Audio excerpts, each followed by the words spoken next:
Bonjour Jean-Sébastien.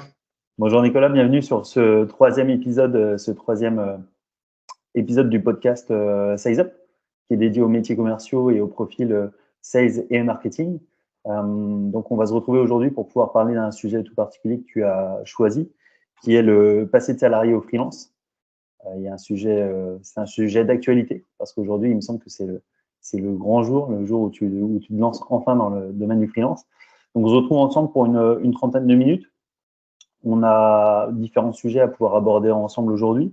L'idée, c'est de pouvoir justement venir expliquer ton choix du salariat au choix d'entreprendre en tant que commercial indépendant, pouvoir présenter justement qui tu es, ce que tu fais, et puis peut-être les raisons, les motivations, mais au-delà de ça, tous les outils, etc., que tu peux utiliser au quotidien. Ce que je te propose avant de débuter directement ce podcast, ce serait pourquoi pas de te présenter pour les personnes qui peuvent nous écouter aujourd'hui. Déjà, merci JS pour l'invitation. Je suis content de pouvoir partager mon parcours, mes tips avec toi et la communauté qui va nous écouter. Donc, pour ma part, Nicolas, j'ai 29 ans, je suis basé à Nantes. Je suis né pas très loin à Angers. Et puis ensuite, donc, j'ai fait 3 ans d'études. Et puis, j'aime bien revendiquer que j'ai un parcours atypique et le prenez haut et fort. Pour moi, c'est hyper important. Je suis parti voyager 3 ans en sac à dos et solo. J'ai notamment fait 1 an de PVT en Australie. Je pense qu'on est pas mal aussi à être passé par là, soit des sales ou d'autres métiers. Et on sait qu'en OZ, OZ, c'est l'acronyme pour dire Australie. Et ça nous apporte énormément ce genre d'aventure. Et donc, je suis rentré juste avant le Covid, décembre 2019, où j'ai commencé donc à travailler dans un open space pour faire du call call et notamment plus sur de l'appel entrant chez un prestataire de Disneyland Paris. Et puis ensuite, j'ai commencé donc post-Covid, mai 2020, on va dire ma vraie expérience et parcours BizDev, donc dans une startup sur Nantes, avec d'abord un poste SDR, puis slash BizDev full cycle de vente. Donc beaucoup de prospection, d'appel à froid et de call call. C'est là où j'ai commencé à faire mes premières armes et aimer ce challenge qui correspondait à ma personnalité. Et ensuite, j'ai fait vraiment différentes structures. J'ai aussi aidé ma compagne à fonder sa boîte qui s'appelle Parlons Bambin et qui est suivie par plus de 200 000 abonnés aujourd'hui sur les réseaux sociaux. D'où le micro et l'anneau que je te montrais juste avant. J'ai Et perçu que tu donc, étais bien équipé pour faire les podcasts. donc voilà pour le parcours. Et puis ensuite, je suis tombé chez Side, une startup à Paris avec une casquette pareille, full cycle de vente et beaucoup de prospection. Mais là, pour le coup, sur du C-level, où j'ai énormément appris comment s'adresser à cette cible qui est buzzy et particulière, mais qui ne mange personne et qui reste aussi un être humain à part entière. Et c'est important de le garder en tête. Ok. Et ensuite, une dernière expérience chez Smartway là, sur Nantes qui a duré 5 mois. Et c'était pas un échec. Enfin, de toute façon, il n'y a pas d'échec, il n'y a que des apprentissages. Mais pour le teasing, en effet, ça fait maintenant 1 an que je réfléchis sérieusement à me lancer à mon compte sur cette expertise vraiment call pure et dure, qui me passionne et m'anime. Mm. Et donc aujourd'hui, c'est un grand jour comme tu l'as dit juste avant. Ok. Ben justement, alors, est-ce que tu peux nous annoncer la nouvelle du jour? La nouvelle en direct. La nouvelle en direct, c'est qu'après 1 an de réflexion, il y a 1 an, j'ai quitté Side, j'ai fait ensuite un bilan de compétences, je suis parti voyager également. Il y a pas de bon moment, mais pour le coup, c'était pas vraiment le bon moment à ce moment en 2023. Et donc, il m'a fallu 1 an pour me dire, bon allez, ça y est, j'arrête d'écouter le diable interne qui refuse de voir cette possibilité. Et je me fais confiance, je fais confiance en la vie et je me lance en tant que SDR call à mon compte en freelance pour accompagner différents clients qui ont des besoins de remplir urgemment leur pipe de rendez-vous commerciaux. Ok. Bon, bah, félicitations. C'est tout Merci. frais. Ça y est, ton skirette officiellement. Ça y est, après des grosses galères, on pourra en parler aussi des erreurs à ne pas faire et courir après l'INSEE pendant 1 mois, téléphone, mail, vraiment en mode harceleur, mais ça a payé. Ça y est, j'ai mon ciré, je peux me lancer officiellement. Trop cool. Bon, bah, écoute, félicitations. Du coup, ça va nous permettre justement d'aborder notre sujet du jour. Donc, l'idée, c'était de pouvoir comparer, en tout cas, pouvoir discuter du parcours de la réflexion qui peut mener de choisir un poste freelance plutôt qu'un poste salarié. Il y a des avantages, il y a des inconvénients. L'idée aujourd'hui, c'est pas de parler obligatoirement que de freelancing ou d'entrepreneuriat, parce qu'il y a des podcasts qui sont prévus sur le sujet déjà, en tout cas qui existent et qui traitent de la chose de manière assez complète. Aujourd'hui, nous, l'idée, c'est de pouvoir évoquer surtout le sujet de freelancing, mais dans les métiers sales et de la réalité de ce métier-là. Donc, nous, tu le sais, nous, on est SizeUp, on est une agence de growth marketing. On accompagne nos clients sur leur croissance. Donc, notre job, c'est de trouver les clients de nos clients. Le freelancing, on le connaît parce que moi, je suis passé par cette étape durant ma première année avant de monter ensuite en entreprise. Aujourd'hui, toi, pourquoi avoir justement voulu peut-être aborder ce sujet tout particulièrement, au-delà on va dire, au-delà de l'actualité? Déjà il y a une chose que j'ai envie de dire en premier, c'est que sur LinkedIn, on voit beaucoup la guerre freelance vs salariat, etc. Et je pense que le plus important, c'est de s'écouter, mais vraiment s'écouter intérieurement et de savoir vraiment ce qui est bon ou pas pour nous et de ne pas se comparer. Il y a des personnes qui ont préféré être salariées et qui sont totalement OK avec ça et qui sont bien dans leur quotidien. Et d'autres, au contraire, qui sont mal dans leur quotidien, qui ont envie de se lancer à leur compte, en tout cas de tester cette aventure. Et dans ce cas-là, tant mieux. Et peut-être qu'ils vont kiffer ou peut-être pas. Et c'est OK de retourner derrière au salariat si ça marche pas. Dans tous les cas, c'est des parcours d'apprentissage et on apprend et tout le long de notre vie, dans tous les cas, on va apprendre et grandir. Donc ça, je pense, c'est la première chose vraiment à dire. Non, stop à la comparaison. Les deux sont bien, les deux sont mauvais, les deux Mm. sont complémentaires, etc. Et il n'y a pas l'un qui est mieux que l'autre au final. Exact. Et ensuite, pour ma part, vraiment, moi, ce qui m'a motivé, c'est que, bah, comme je disais, c'est important de bien se connaître. Et pour bien se connaître, il faut faire des expériences dans la vie. Là, j'ai refait ma refonte de mon profil LinkedIn et dans mon descriptif, je parle que notamment j'ai fait plus d'une dizaine de métiers avant de devenir sales. J'ai fait plein d'expériences, je suis parti voyager et j'ai appris petit à petit vraiment à savoir qu'est-ce qui était bon pour moi et qu'est-ce qui était mauvais et surtout, en fait, qu'est-ce que je n'aimais pas. Parce que je ne savais pas ce que j'aimais, je connaissais pas le métier de mes rêves, mais j'ai appris en tout cas sur toutes ces expériences ce que je n'aimais pas. Et surtout, j'ai appris mon fonctionnement et pour ma part, en tout cas, ce qui était important, c'est que mes motivations, elles sont intrinsèques. Il faut que je travaille pour moi, il faut que j'ai du résultat direct, etc. Okay. Et c'est comme ça qu'en fait, je me suis dit, bah, en fait, je vais me mettre à mon compte parce qu'en étant à mon compte et en travaillant pour moi-même, vu que mes motivations, elles sont à l'intérieur, bah, je peux surperformer, quoi. J'ai pas le choix.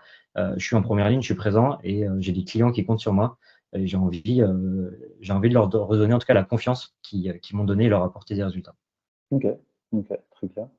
Donc là, aujourd'hui, tu te lances en tant que freelance, tu as exercé le métier de commercial. Après, on va dire que le métier, en tout cas le format, on va dire le freelance ou salarié, finalement, c'est un peu la forme, le fond du sujet, dans le sens ça reste un métier commercial. Donc, tu as choisi de changer de format et très bien. Je pense que l'important, c'est de savoir s'écouter. Parfois, on a justement ces petits doigts qui parlent en nous depuis un moment et il faut savoir parfois juste l'affronter pour aller voir de l'autre côté du miroir si c'est aussi bien que ce qu'on pensait ou pas. Parce qu'il y a plein de réalités dans le freelancing sur le métier commercial. Donc, toi, aujourd'hui, tu as une expertise toute particulière dans les métiers, entre autres, RH. Tu as travaillé chez Side, c'est ça, hein? Exactement. Ok. Aujourd'hui, donc, si on prend un petit peu le métier de commercial, pour toi, aujourd'hui, c'est quoi un bon commercial? Qu'est-ce qui fait déjà, comment tu te définirais, toi, en tant que commercial? Parce qu'il y a plusieurs types de profils. On a ce qu'on appelle des chasseurs, des éleveurs, maintenant des cueilleurs ou même des pêcheurs. Quel type de profil tu peux être? Et pour toi, c'est quoi un bon commercial? Ça fait un bon biais vers l'actualité et l'agriculture en ce moment. Exactement. Je pense que j'ai très longtemps voulu être couteau suisse et ça a été à la fois enfin, j'ai pu m'enrichir comme ça, mais ça a été aussi une erreur dans le sens où je pense que c'est important d'avoir une expertise et que chacun vraiment est meilleur dans un domaine qu'un autre par rapport à nos compétences qu'on a et qui peuvent potentiellement être innées. Certains ils vont être plus à l'aise à l'oral, d'autres vont être plus à l'aise à l'écrit, d'autres vont avoir un mindset plus particulier, etc. Et je pense que du coup, pour ça, en effet, c'est important aujourd'hui de se dire, bah, En fait, moi, ce que j'aime plutôt, c'est la chasse, ou ce que j'aime plutôt, c'est le closing. Et est-ce que je suis bon là-dedans? Est-ce que j'ai mes KPI, comme on en parlait en début, mes chiffres qui me le prouvent? Et donc, en fonction de certains critères, peut-être d'aller vers cette expertise, en tout cas. Et donc, par rapport à ça, moi, ce que j'ai choisi plutôt toujours selon ma personnalité et comment je me comporte au quotidien, c'était plutôt un profil de chasseur sur une expertise call call, parce que je suis plus à l'aise tout simplement au téléphone, d'échanger en direct.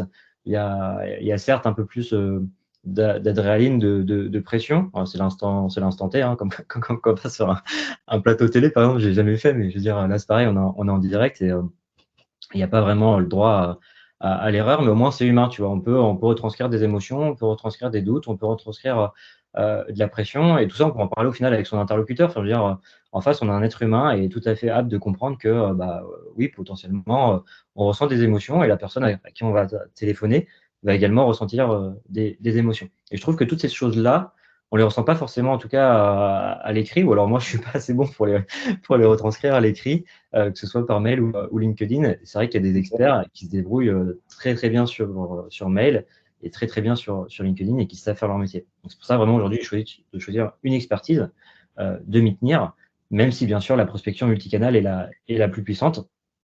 Mais dans ce cas-là, plutôt de m'entourer de personnes expertes et d'aller voir une entreprise en disant, bah, personnellement, je suis expert sur ce domaine, mais je peux vous proposer un tel, un tel, un tel, qui vont également accompagner votre prospection outbound, et qui sont experts dans leur domaine avec des bien meilleurs résultats que je pourrais le faire. Ok, donc profil chasseur, spécialisation call call. Donc call call, pour ceux qui ne connaissent pas, c'est la prospection téléphonique. Et selon toi, du coup, qu'est-ce qui caractérise un bon commercial, un bon profil commercial? On a la chance d'exercer un métier, alors, peut-être me faire des ennemis aussi en disant ça, mais en tout cas, pour moi, on n'avait pas forcément besoin de faire des études, tu vois? On a un métier où c'est vraiment lié à la personnalité, d'être quelqu'un qui aime le contact, qui aime l'humain, qui aime le sociable, et cetera.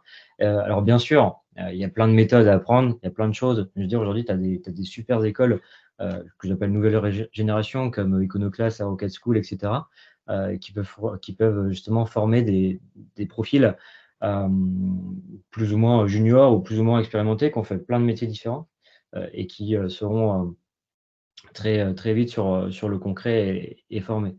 Et donc, pour moi, vraiment, le critère numéro un d'un bon commercial, c'est ce qu'on appelle les soft skills, tout simplement la personnalité. Tout ce qui va être hard skill, au final, bah, l'entreprise peut former, peut faire appel à des experts pour que la personne monte plus vite en compétences. Mais en tout cas, cette partie vraiment, à l'intérieur de soi, c'est quelque chose pour moi qui est primordial. Ok.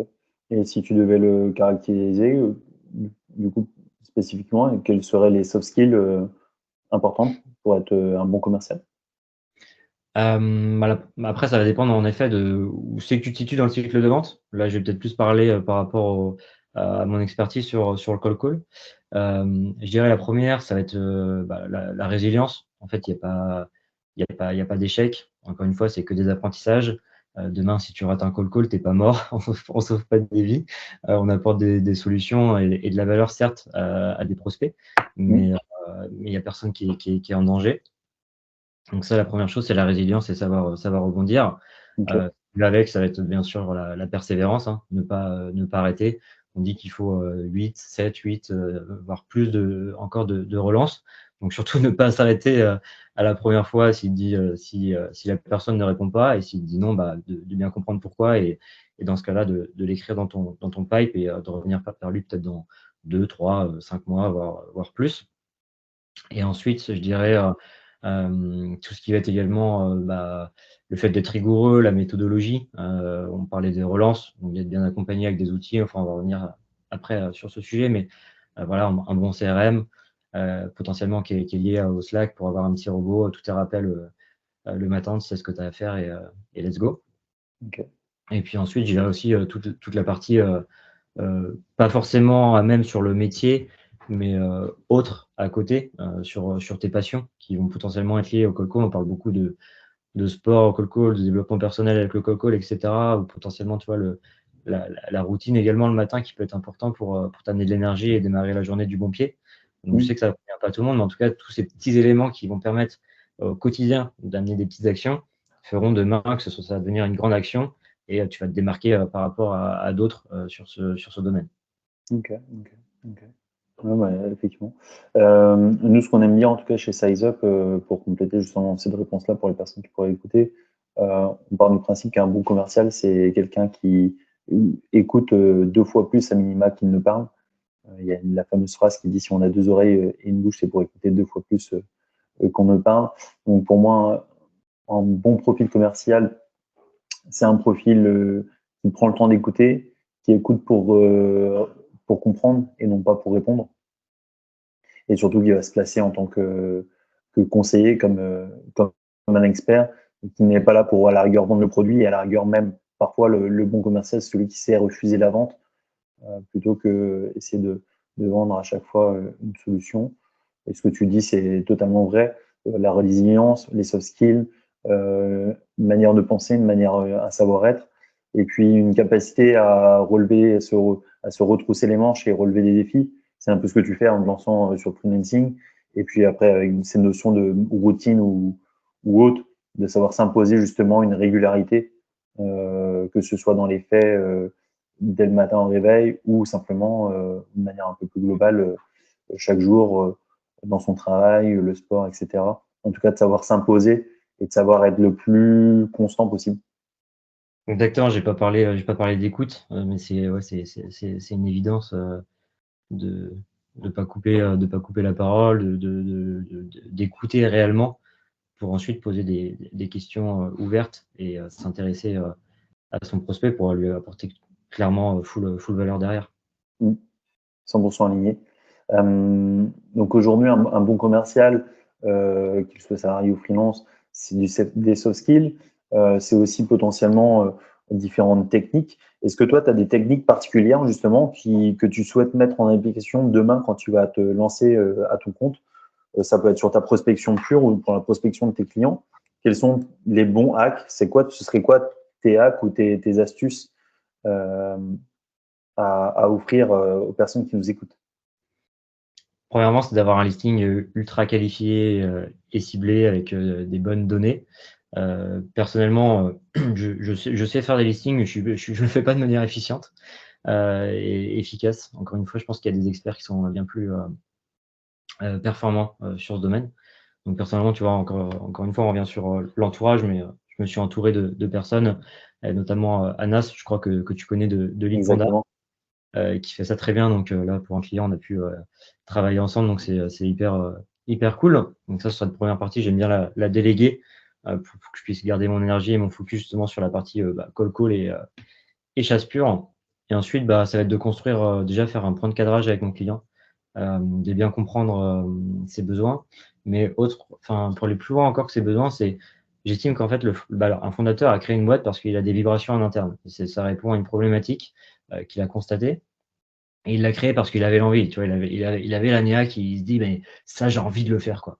Et en fait, cette personne, pour moi, elle a le devoir, en fait, de retranscrire ses émotions à la personne qui va l'accompagner, que ce soit sur le call ou ailleurs, en fait. Donc moi, dans ces points de cadrage, c'est ça que je vais chercher. C'est vraiment, quelle émotion tu as envie de transmettre? Pourquoi, le client, il aurait plus de regrets à, refuser le rendez-vous qu'à l'accepter? Et tout simplement, en fait, pourquoi tu existes? Pourquoi tu es là, quoi? Donc ça, vraiment, sur les points de cadrage, c'est vraiment mon objectif. Après, je m'appuie aussi sur une méthode que j'ai connue avec Starlist, notamment à l'époque où ils ont fait des masterclass qui s'appelle la méthode Impact, tout simplement pour bien comprendre le marché, etc. Donc ça, sur le point de cadrage, on voit également tous ces besoins. Okay. Et puis après, il y a une méthode pour le pitch qui est très connue. Et notamment, j'ai eu la chance, quand j'étais chez Side, que Enzo vienne nous former. Donc Enzo Okay. Coulibaly, pour ceux qui ne connaissent pas, que je recommande sur LinkedIn. Et donc lui, il utilise également la méthode AIDA. Donc j'aime beaucoup cette méthode qui permet de pouvoir construire un pitch très concret. Et ensuite, également, ce que je fais aussi, c'est pour la catchphrase. En ce moment, je regarde beaucoup Anas, encore sur LinkedIn, Okay. qui amène ces notions de permission dans le call que je ne faisais pas du tout avant. Et je suis vraiment en train me questionner justement à ce sujet si j'essaierai pas en tout cas sur les premiers calls de voir est-ce que potentiellement ça me permet d'avoir un taux d'accroche supplémentaire et potentiellement un taux de transfo derrière qui sera intéressant. Ouais, bah, je pense que c'est un peu le même principe. Ça, sur la notion de permission sur le call call, je pense que c'est à peu près la même logique que les messages dans les invitations sur LinkedIn. C'est-à-dire que si tu cherches à y aller franco, potentiellement, peut-être que tu auras plus de rendez-vous, mais tu auras aussi peut-être plus de taux d'échec. Avec des rendez-vous où la personne ne savait pas obligatoirement, elle a accepté parce qu'elle s'est sentie un peu fermée, un peu forcée. Ça peut faire partie parfois de notre job d'aller forcer un petit peu le rendez-vous parce qu'on sent qu'il y a une opportunité, il faut y aller dans tous les cas. Alors qu'à l'inverse, si on lui dit directement avec cette notion de permission, écoutez, c'est un appel de prospection, vous n'attendez pas mon appel, je vais être très franc, je vais essayer d'être le plus clair et le plus concis directement. Est-ce que vous pourriez être intéressé sur tel sujet? Parfois, effectivement, il y a un taux d'échec plus important sur la journée. Par contre, les rendez-vous qui vont être pris vont être bien plus quali. C'est clair. Mais Anas arrive à le mettre en valeur justement avec les audios qu'il peut diffuser sur LinkedIn. Il a son compte, il a créé aussi un groupe sur Telegram Mm. où il essaye de partager un maximum de valeur. Anas, c'est un bon exemple. Enzo Gulici aussi, pareil, un bon exemple. Enzo Gulici, c'est surtout aussi cette notion de au pire, il y a quoi? Tu testes, tu te prends un vent, bah, au pire, tu t'es juste pris un vent, il n'y a pas mort d'homme. Techniquement, la personne, elle n'a pas retenu ton nom, prénom, et puis même si elle avait retenu, elle a surtout retenu que tu as essayé. Et si tu le fais avec le sourire, avec un peu de sympathie, et puis surtout de la correction, enfin en tout cas un professionnalisme, techniquement, ça ne crée aucun dommage. Le seul dommage que ça pourrait créer, c'est quand tu le prends personnellement, quand tu le prends pour toi. Et là c'est l'ego qui rentre en jeu, et l'ego n'a rien à faire dans la prospection commerciale. On parlait de livres en début justement d'échanges. Donc, on peut citer les 4 accords Toltec qui Exact. un grand must to have. Bah ouais, les 4 accords Toltec. Sur la méthode AIDA, tu t'en parlais. Est-ce que tu pourrais nous dire, du coup, la méthode AIDA, à quoi correspond la méthode AIDA? Bien sûr. Donc, la première phase, c'est l'accroche, hein, la catchphrase. C'est comment j'arrive à tout simplement attirer l'attention de mon prospect, soit avec la permission, une preuve sociale, enfin, l'humour. Je sais que notamment Enzo, il parlait du CPF la dernière fois. Enfin, voilà, il y a vraiment plein de choses à faire et c'est encore une fois selon la personnalité que vous avez. Surtout ne pas se forcer, rester soi-même, parce que dans tous les cas, ça se verra au téléphone. Ce qui peut être bon pour Enzo, ce qui peut être bon pour moi-même, n'est pas forcément bon pour vous. Donc ça, c'est la première chose. Ensuite, comment j'arrive à avoir l'intérêt de l'entreprise. Donc moi, sur cette deuxième phase, après justement la catchphrase, j'aime bien parler de la preuve sociale. Alors c'est toujours plus compliqué quand on se lance. Au début, quand on n'a pas forcément de clients, et cetera, il faut trouver des alternatives. Mais en tout cas, une fois qu'on est lancé, typiquement, j'accompagne actuellement un client qui travaille avec des boîtes comme Total, L'Oréal. Donc forcément, quand on évoque ces noms-là, je veux dire 99 des gens sur terre potentiellement connaissent. Donc forcément, ça amène de la confiance dans le discours. Donc si on a un client qui est connu, reconnu sur le marché, profitons-en quoi, clairement. Ensuite, ça va être tout simplement le désir. Donc, OK, maintenant j'ai fait de la preuve sociale. OK, j'accompagne Total. Qu'est-ce que je permets à Total en fait? Et pourquoi Total me fait confiance? Quels sont mes résultats? Qu'est-ce que je leur apporte? Et donc, indirectement, qu'est-ce que je peux aussi vous apporter, quoi? Et puis, une fois qu'on a dit tout ça, action, let's go, quoi. Lundi, t'es dispo, JS, on close. Ouais, alors donc méthode AIDA, c'est attirer, intérêt, désir, action. C'est marrant que sur le désir, tu sois sur la preuve sociale. Moi, j'essaye, honnêtement, je fais partie, alors je ne sais pas si certaines personnes sont comme moi, mais en fait, dès qu'on essaye de me mettre en avant la fame, pour le coup, moi, parfois, ça peut avoir l'effet inverse en me disant, si vous travaillez avec Total ou avec L'Oréal, tant mieux pour eux, mais en fait, je suis ni Total ni L'Oréal. Et à quel moment ça peut m'intéresser. Mais par contre, effectivement, ça peut correspondre avec certaines professions. Je sais que ça chatouille aussi parfois un peu l'ego. Il y a certains qui, par curiosité, vont dire attendez, du coup, qu'est-ce que vous faites pour eux? Moi, j'essaie beaucoup sur la méthode AIDA, attirer assez simple, prendre accroche, bris de glace, intérêt, ça va être, vous avez un point de douleur, en tout cas, m'intéresser directement au point de douleur. Qu'est-ce qui aujourd'hui, c'est quoi le caillou dans votre chaussure? Si demain vous deviez essayer de mettre, d'améliorer un rouage, ce serait lequel? Après, du coup, c'est le désir. Ok, super, bah, ça tombe bien que vous m'en parliez parce qu'en fait, on l'a déjà fait avec un client et justement, j'ai peut-être une solution à vous apporter. Du coup, donc là, il y a le désir et puis l'action, c'est effectivement, c'est caler le rendez-vous.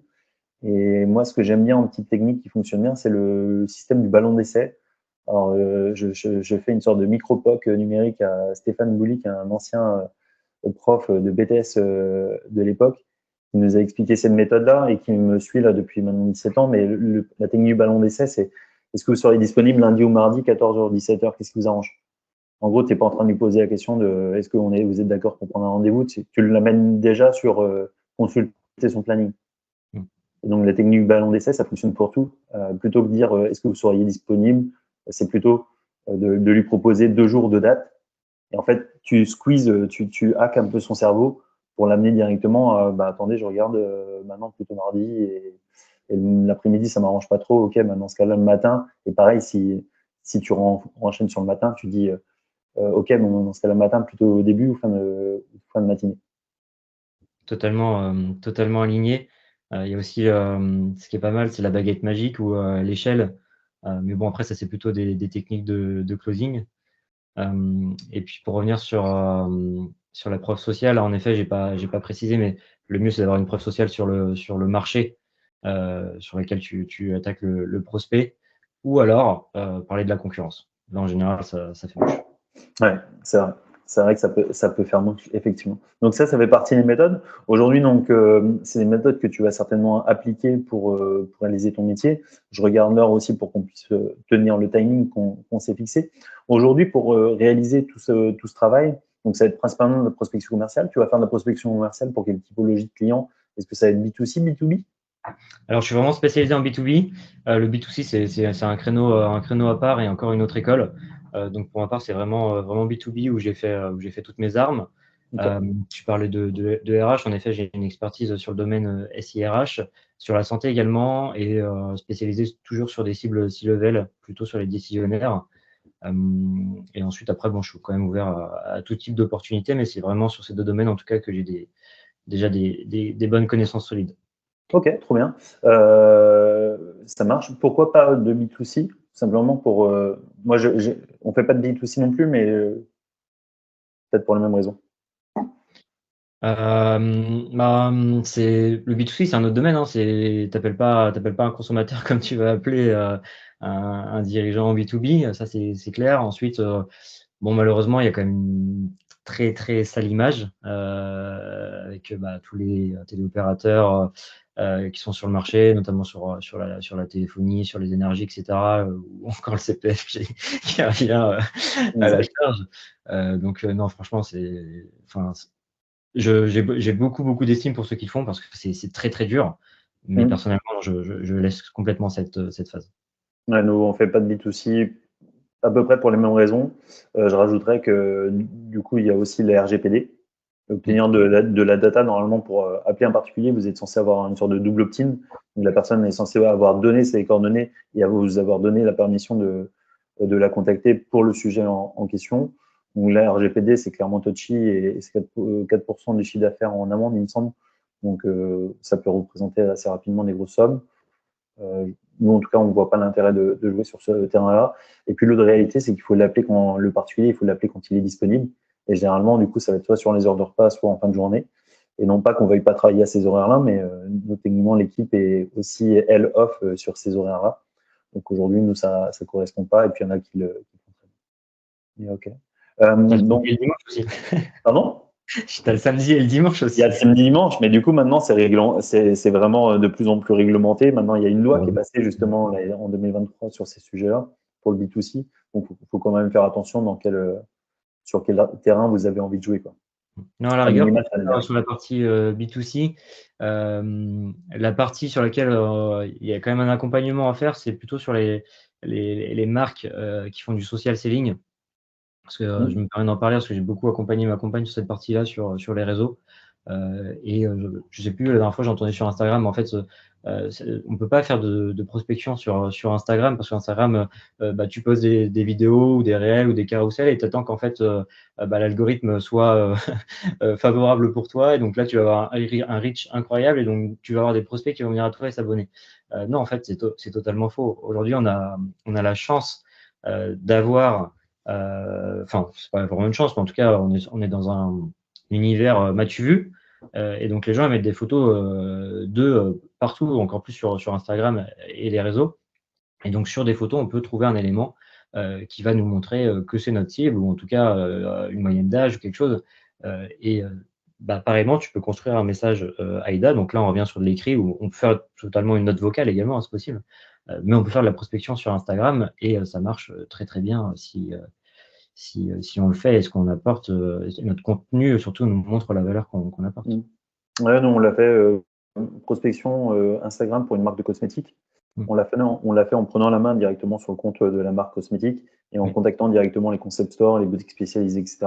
Où c'est souvent les gérants qui du coup gèrent leur Instagram. Et effectivement, c'est une super, ça fonctionne très très bien pour le coup. Bon, après les taux de transfo, ça tout dépend de chaque marque et Bien des sûr. produits que vous allez que l'entreprise vend. Aujourd'hui, nous en tout cas, c'est un hack que l'on met en place, qu'on essaye de déployer de manière assez régulière, si tant est que leur clientèle soit sur Instagram. En tout cas, nous, sur du B2B. Toi, justement, en termes d'outils, quels sont les outils aujourd'hui que tu utilises au quotidien ou que tu vas utiliser au quotidien dans ton métier de freelance? Alors par rapport aux outils, ça va vraiment dépendre des clients que je vais accompagner. Donc là, pour être clairement précis et transparent, donc je me lance en fait cette semaine, mais je suis vraiment en semaine de transition. Mes missions elles vont commencer semaine prochaine, le 12 février. Donc je commence avec trois clients. Et donc je vais avoir cette semaine 3 notes de cadrage. Donc ça va vraiment dépendre déjà de la typologie client qu'on accompagne. Et ensuite, souvent, ils vont aussi me donner accès à des outils, potentiellement leurs outils, que ce soit donc déjà le premier, c'est clairement c'est le CRM, tout simplement pour avoir un suivi. Souvent sur le CRM, tu as également l'agenda connecté ou alors tu as un calendrier à côté pour directement mettre les rendez-vous sur les plages horaires qu'on aura convenus. Et puis bien entendu l'outil de téléphonie, donc soit ils me le fournissent pour tout simplement également avoir les records, etc. Et eux avoir de la data en interne qu'ils puissent utiliser plus tard sur tiens, qu'est-ce qui a marché, qu'est-ce qui n'a pas fonctionné, qu'est-ce qu'on a déjà fait, pas fait, etc. Donc pour que tout soit connecté aussi avec les API sur le CRM. Ou alors, dans ce cas-là, j'amène également mes propres outils de téléphonie. Donc, il y en a plusieurs sur le marché, Aircall, Ringover, On/Off notamment. Donc, il y en a pas mal. Et après, personnellement, moi, ce que je vais vraiment avoir de mon côté, c'est dans tous les cas toujours le Salesforce Navigator. Pas le Salesforce, le Sales Navigator, pardon. J'ai trop utilisé Salesforce dans le passé. Donc, non, Sales Nav sur LinkedIn, qui est hyper important pour bien fluidifier tes connexions, etc. Tu peux avoir tes outils également comme Wallaxy quand tu veux créer des campagnes. Et puis après, quand tu veux poster sur LinkedIn, moi j'utilise pas mal Notion également, tout simplement pour mon quotidien et bien cadré. Je t'entends plus, JS. Ton micro il doit être coupé. Autant pour moi, effectivement. Je disais pour suivre un petit peu justement toutes les données, essayer de t'organiser au mieux sur Notion. Ouais, exactement. J'ai pas mal de notes, tu vois. Déjà, j'ai un calendrier éditorial pour LinkedIn.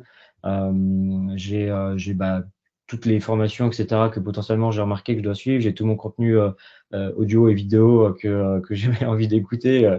Il y a trop de créateurs de contenu, là, il y a stop. On arrête de se créer, il faut que je rattrape le retard. Il y a trop de choses.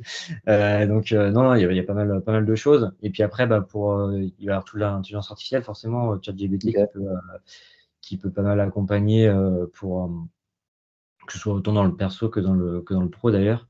Et puis notamment sur LinkedIn, Redact AI, j'ai pas encore utilisé, mais j'en ai entendu beaucoup de bien pour essayer de créer du contenu hyper intéressant. Donc pour le moment, je vais le faire à la mano pour mettre la patte, mais peut-être que demain, j'essaierai d'être. Ouais, alors Redact AI de Johan, qu'on salue s'il écoute le podcast. Nous, on utilise Magic Post.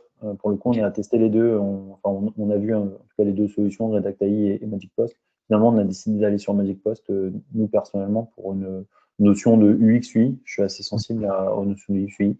Les fonctionnalités sont à peu près similaires, même si Redact AI, pour le coup, a quelques fonctionnalités encore un poil plus intéressantes que Magic Post. Et après, là, c'était purement en termes de UX, UI, fluidité de l'outil, où le choix s'est porté sur Magic Post. Mais OK, donc outil d'IA. Aujourd'hui, donc tu as parlé de CRM, tu as parlé de solutions de téléphonie.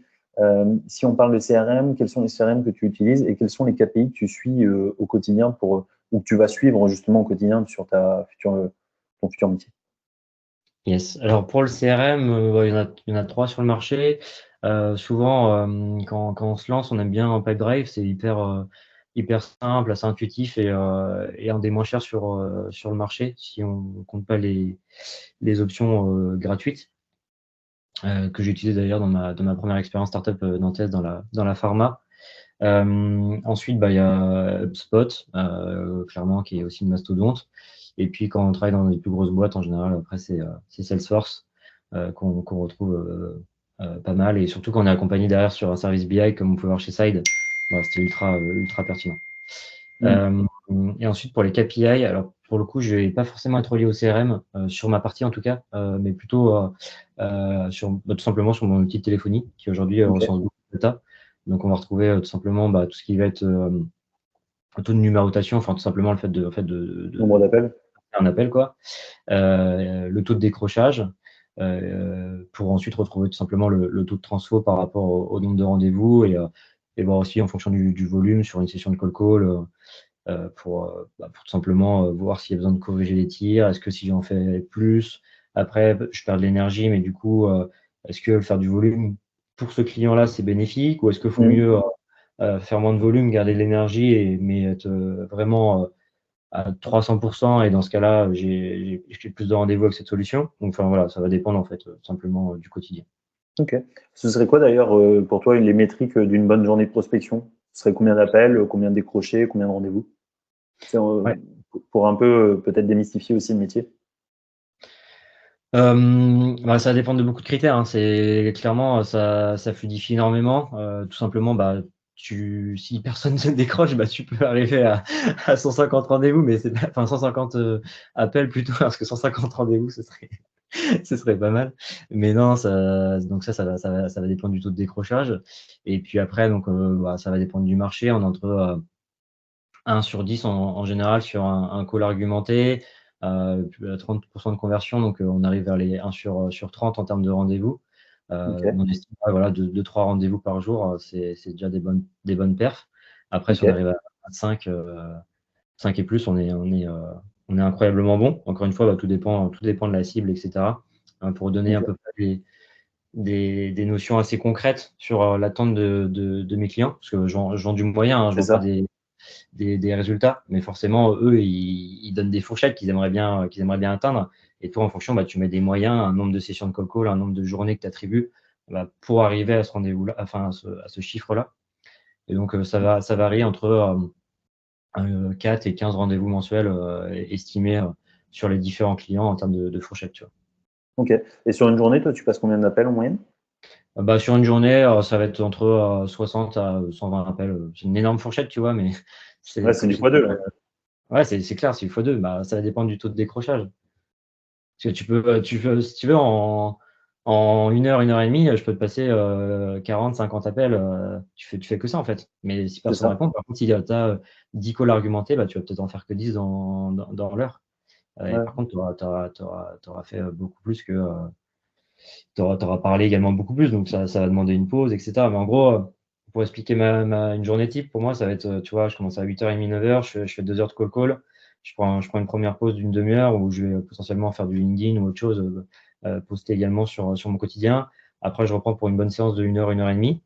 Ok. Et j'arrive sur la pause du midi où là, je prends un bon break de 2 heures, soit du sport, soit de la marche, et puis s'alimenter également, hyper important. On pourra revenir également sur qu'est-ce qui fait de nous potentiellement un bon commercial. Tout l'aspect nutrition, alimentation, c'est hyper important, hein, comme un sportif. Et puis ensuite, on repart sur l'après-midi pour, pareil, 1 à 2 sessions de call, soit 2 heures, 2 heures et demie avec un bon break au goûter, et puis finir sur 1 heure pour potentiellement faire aussi les reportings ou rappeler un tel qui nous a dit rappelez à ce moment-là. pour une fin de journée entre 18h et 18h30, si Trop on est bien. bon. Trop bien. Bah, c'est exactement ce que j'avais envie pour le coup d'entendre. C'est pour ça que j'étais un petit peu poussé, mais effectivement, je pense que c'est hyper pertinent ce que tu dis. Pour une bonne session de prospection, bah, déjà, il faut faire des heures. Le chiffre appelle le chiffre. Donc, plus tu appelles, plus tu auras de résultats. Ça, c'est la première vérité. La deuxième, c'est qu'il vaut mieux déconstruire la montagne pierre par pierre que vouloir la gravir d'un seul coup. Et donc, de déconstruire justement tes sessions d'appel par phase de 1 ou 2 heures, te refaire une pause un peu à la méthode Pomodoro où c'est 25 minutes, 5 minutes de pause, 25 minutes, 5 minutes de pause. En fait, ça te permet justement juste d'être efficace, d'être efficient. Boum, tu pars te resservir un café, tu pars te changer les idées, pourquoi pas marcher ou voilà. Ça peut être, moi, je sais que j'aime bien parfois juste sortir un peu du bureau. Je pars marcher pendant 5-10 minutes. Boum, après, je reviens et le simple fait d'avoir été un peu à l'extérieur, ça m'a ressourcé.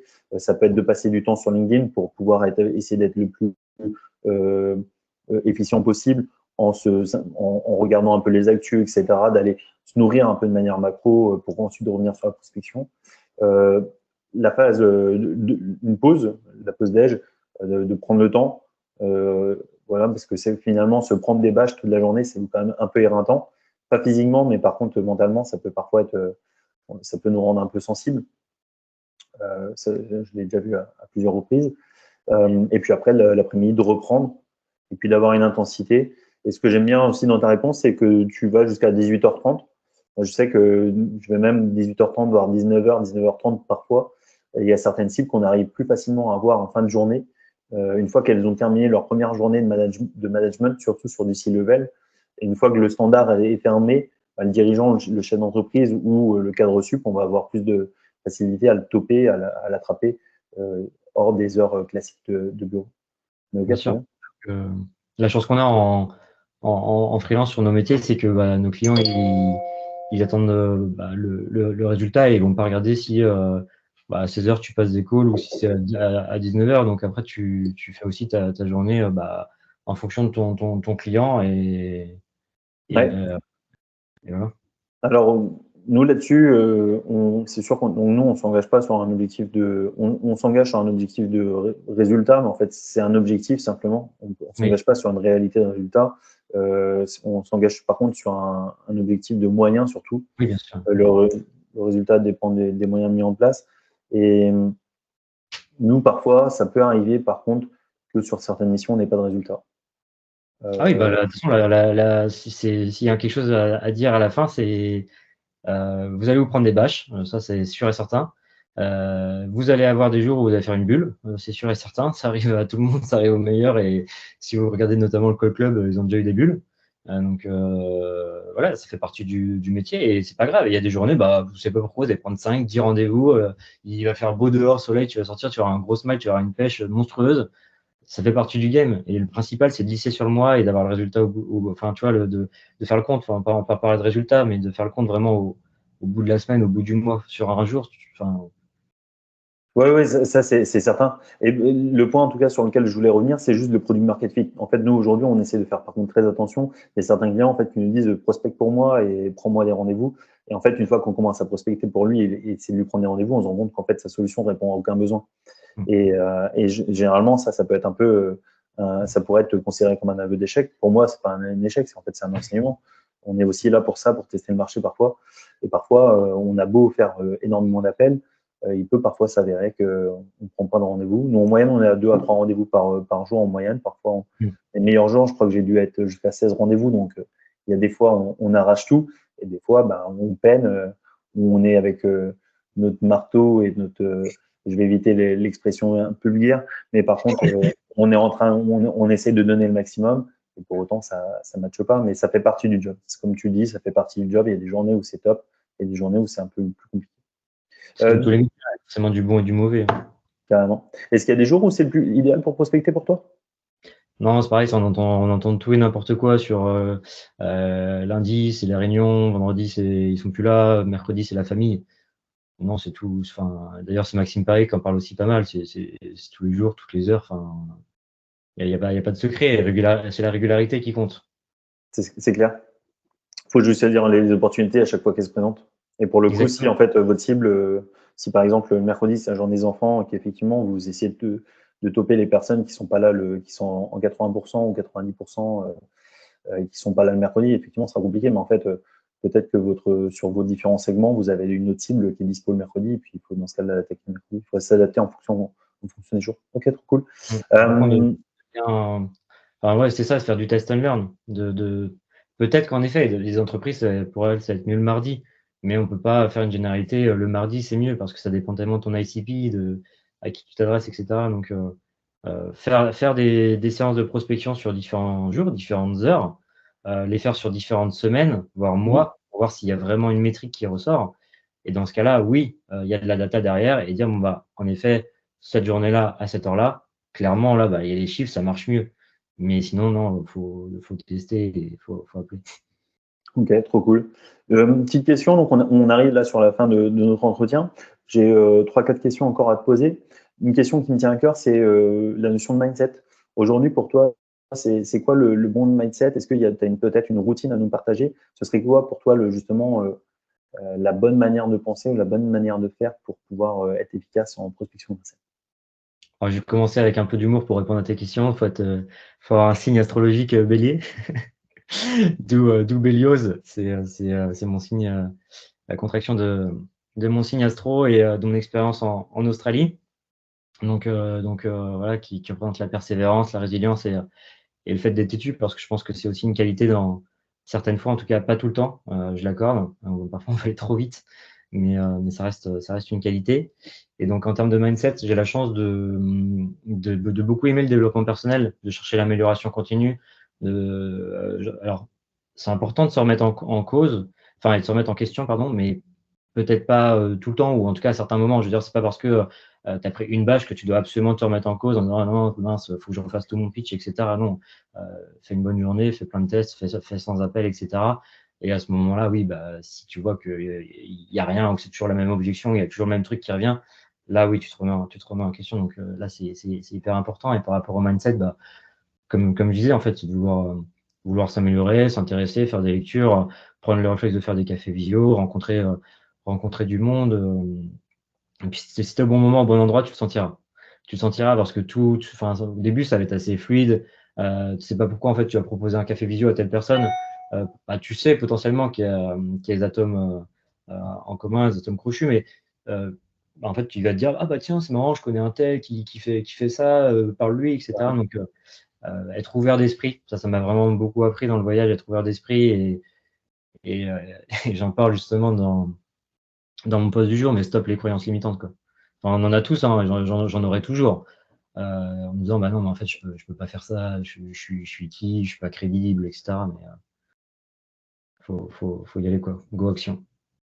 Ok, bah, c'est marrant parce que bah, pour le coup, on n'en a pas parlé, mais l'Australie, je l'ai fait aussi, voyage en sac à dos, OK. etc. Donc, je suis entièrement d'accord. Je pense que les opportunités, il faut savoir être opportuniste, mais pas intéressé.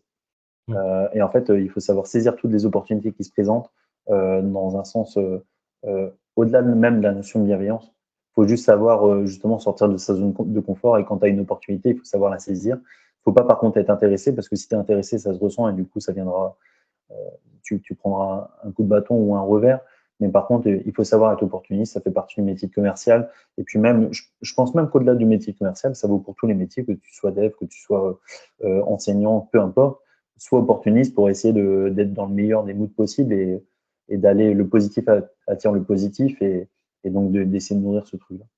Bien Ok. sûr, toujours donner avant de recevoir, sans forcément, dire: «Bah tiens, je lui donne et il va me redonner». Non, non, c'est pas ça l'idée. C'est je donne parce que j'ai envie de donner, et j'aime son mindset, j'aime cette personnalité, cette personne. Et donc, Mm. voilà, tout simplement, je lui accorde du temps, je lui donne, quoi. Ouais, c'est clair.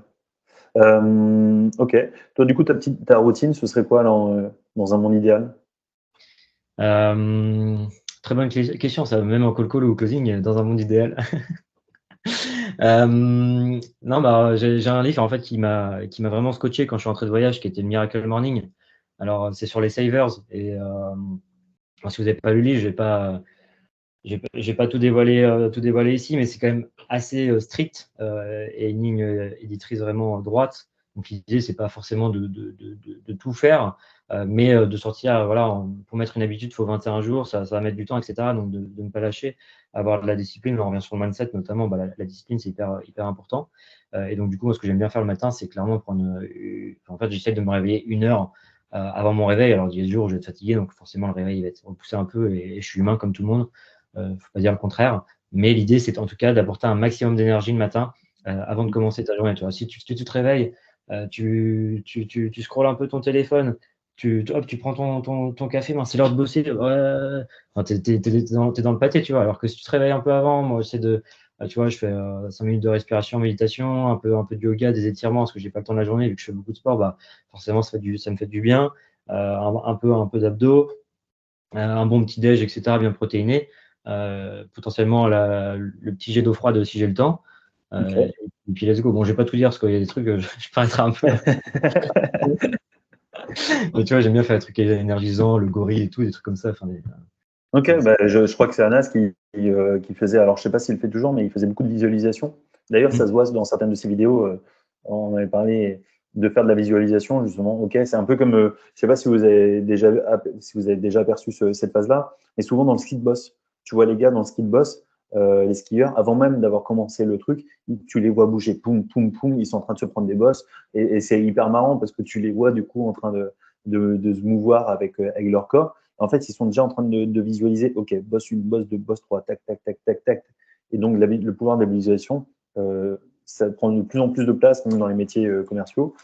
Et est-ce que tu reçois, ou tu reçois ce que tu es, c'est peut-être plus dans ce sens-là d'ailleurs, si tu te mets dans un mood positif, si tu te mets dans, OK, aujourd'hui, je vais tout déchirer, aujourd'hui, je suis sur je vais être bon, ou je suis bon, je n'ai rien à prouver à personne, et aujourd'hui, je vais réaliser ce que, peu importe les phrases que vous faites, moi, je le fais pas trop, mais je pense que ça peut avoir justement un caractère peut-être déclenchant, en tout cas engageant sur la journée. Mais c'est ce que tu fais, la méditation, c'est indirectement, c'est la visualisation aussi. C'est le fait de pouvoir se refocus sur le moment présent. Alors moi, c'était Tuckle, l'importance du moment présent à à la fin d'Australie. C'était ça le livre que j'avais lu. Et juste l'important, c'est juste en fait, de s'enlever du passé, s'enlever du futur, juste vivre le moment présent. Et le reste, on s'en fout. Enfin, pour le coup, je m'en fous.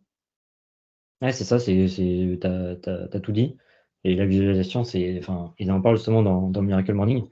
Personnellement, ça fait partie de mes axes d'amélioration. Je suis pas assez discipliné sur Mm. ça. Mais pour le coup, j'ai essayé, et en effet, ça permet pas de faire des miracles, mais tu rentres dans un bon mindset. Exactement. Et puis, c'est pareil, je me rappelle que c'était mon padré, mon père qui me disait ça, que si tu as un rêve, il faut l'afficher pour qu'il puisse se réaliser. Et la visualisation, à la rigueur, c'est la même chose. C'est-à-dire Mm. que si tu considères que tu vas réussir, que ton projet d'entreprise va réussir et que tu vas tout faire pour, bah, il y a plus de chances qu'ils réussissent que si tu te dis, ah, aujourd'hui j'ai des doutes, aujourd'hui je suis pas sûr que ça va le faire, etc. En fait, à l'inverse, si le concept de visualisation ne vous parle pas dans le positif, logiquement, dans le négatif, ça parle à tout le monde parce que si je démarre un rendez-vous ou un date avec une personne et que je dis, je pense que ça va pas le faire, bah ouais, évidemment que ça le fait pas à la fin. Ah bah oui. Mais se mettre en fait un objectif clair, tu vois, il y a des méthodes notamment SMART, et s'y tenir, Mm. enfin, que ce soit tangible, mesurable, etc. Et let's go. On se fait partie Carrément. des. Souvent, le 1er janvier, voilà, on a plein de bonnes résolutions, mais là, non, on les tient, on s'y colle, et on se met des récompenses quand on y arrive aussi. Exactement, et l'importance des récompenses. Ça, c'est important aussi, même dans les métiers commerciaux. Il faut savoir célébrer, célébrer les petites victoires. Mm.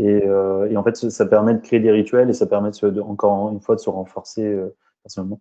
Deux, trois ressources. Est-ce que tu aurais, donc là on aborde les deux, trois dernières minutes du podcast, est-ce que tu aurais deux, trois ressources à nous conseiller?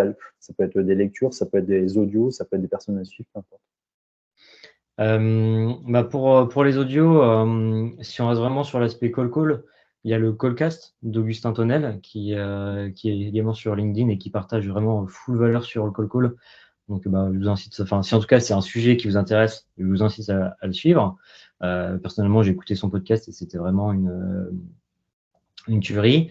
Ensuite, il y a également, bah, tu parlais de Vendu, de Laetitia Hmm. Foll, ou Fall, je sais pas forcément sur la prononciation. Je ne sais pas le prononcer. Bah, désolé Laetitia si tu nous écoutes.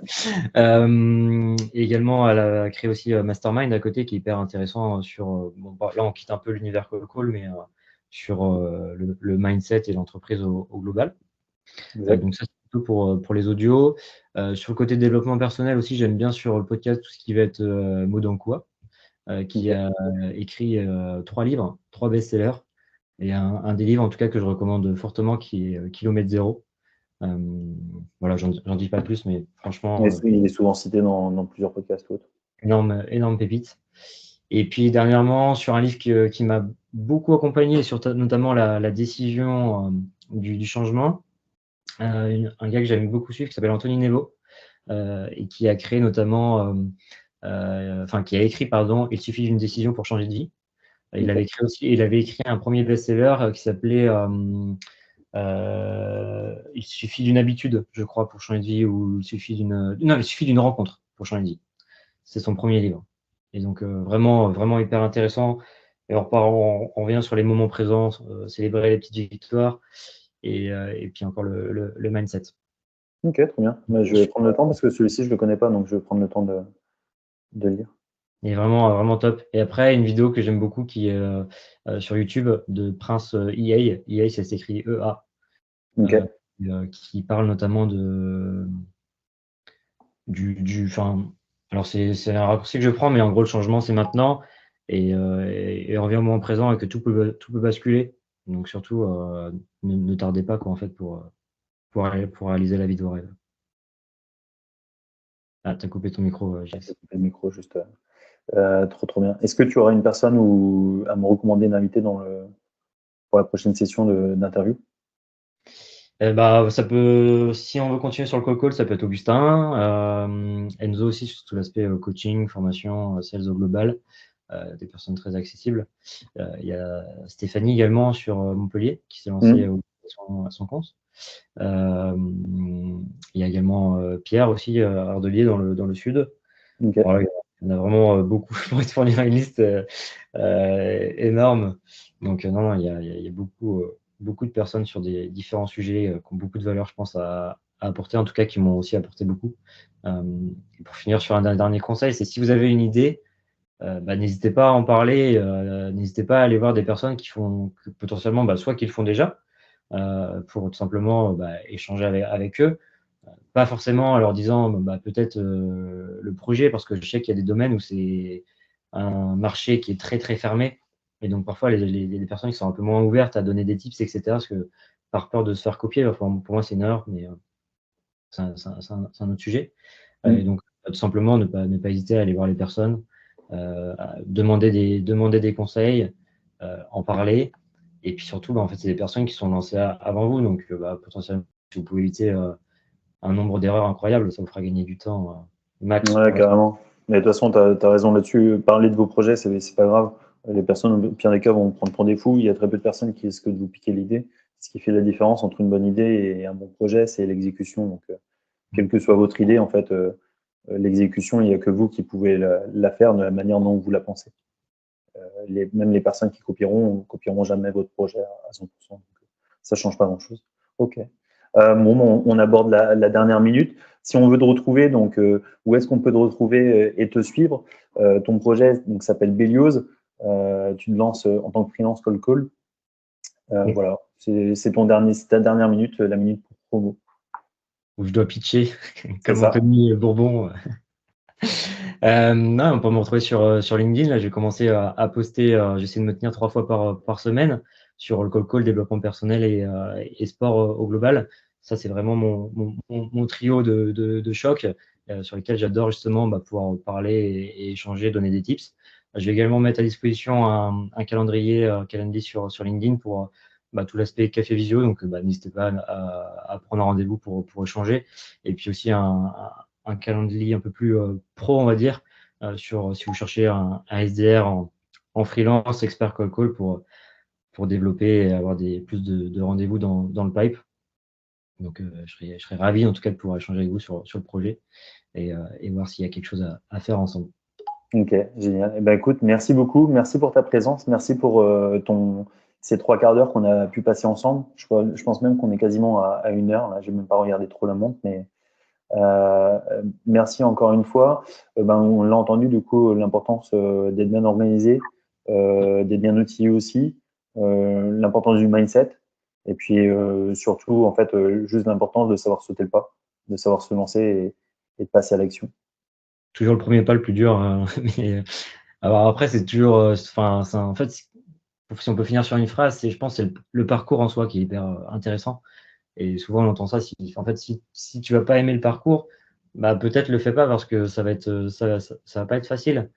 Ça va être dur et puis, il va y avoir des pierres, en fait, sur ton chemin et une phrase Mm. que j'aime bien dire, c'est à toi de savoir si tu vas en faire des murs ou des ponts. Ok, bon bah écoute, je propose qu'on termine sur cette belle parole. Merci encore une fois, je te souhaite un bon après-midi. Yes. C'est passé vite. Bonne journée à Merci. toi, à bientôt.